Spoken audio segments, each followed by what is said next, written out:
Like I'll be okay never going back to Mount Palomar again. I will be totally okay with it.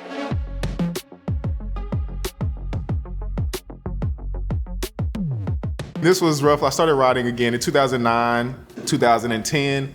But I think the most captivating event for me was my first time climbing Mount Palomar. The devil, it just wasn't something I was prepared for. It wasn't something that I had a lot of information about going into it. Locally, there's a few roads. Again, still kind of being new to California.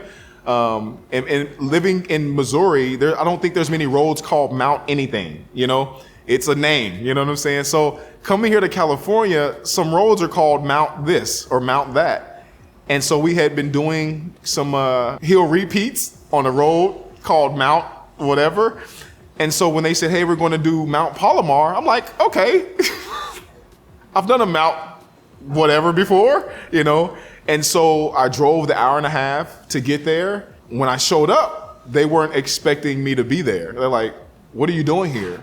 And when I'm on a team or when I'm a part of a team, and maybe it's the military that's in me, and because I've been deployed to Fallujah, Iraq before and been in those situations with the team, I'm really on board when I'm a part of a team.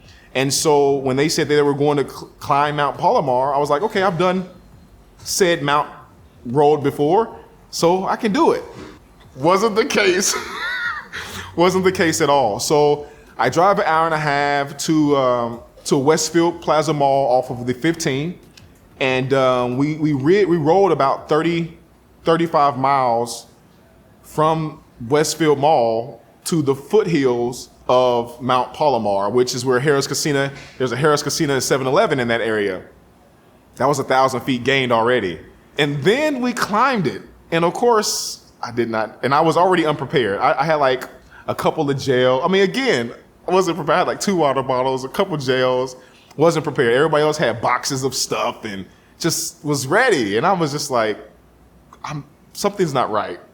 So we get about 30 minutes in and I'm sucking. I'm hating life. I'm just not happy. Like the views were beautiful, but the ride sucked. Like I was hurting. And so I started, as we still are climbing, and I think I'm tarnished because I would rather not ever go back. I would rather go somewhere and do hill repeats than go and do Mount Palomar. So we're about halfway up and it flattens out. So I thought I was good. I thought it's over. No, that's just intermission. It gives you a little bit of break and then it kicks up again. And then, once you're in it, you're in it. Unless you turn around and start descending.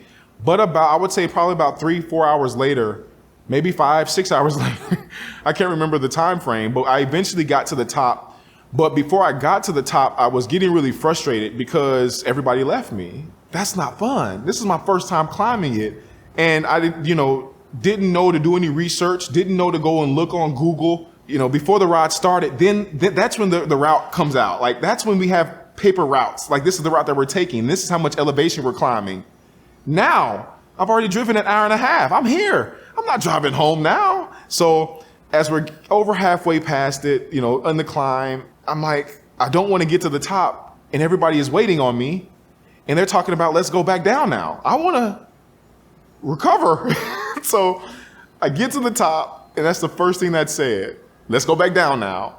And I just blew a gasket. Like I just got here. Like this is not fun. This hurts.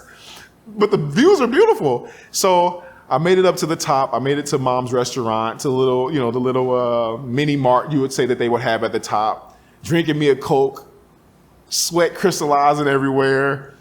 And I'm just like, this was a mistake. I have to descend this now. Like, this was a total mistake. And so I'll never forget it, and I actually called the video the Mount Palomar mistake because I was in over my head. I made it, I finished it. I'll never forget that. It hurt, but it wasn't pleasant, And I think that has embodied within me. And of course, in being in the military for as long as I've been in, that's what leads me. That's what guides me when I tell other people about the ride. Like I have another video of a buddy of mine. I called it Mount Palomar Redemption, where a buddy of mine, this was his first time going up it on a bike, but he had ridden a motorcycle up it.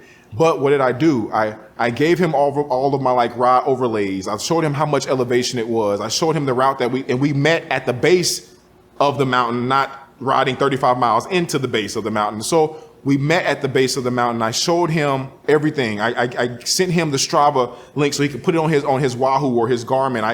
I went overboard with giving him information. Bring extra stuff. Bring extra water bottles because of my experience. I thought it was just another local road mountain or road titled mountain that we were going to go just do repeats on. Nah, it was a legitimate mountain. So I think we had like 6,000 to 8,000 feet of elevation gain that day.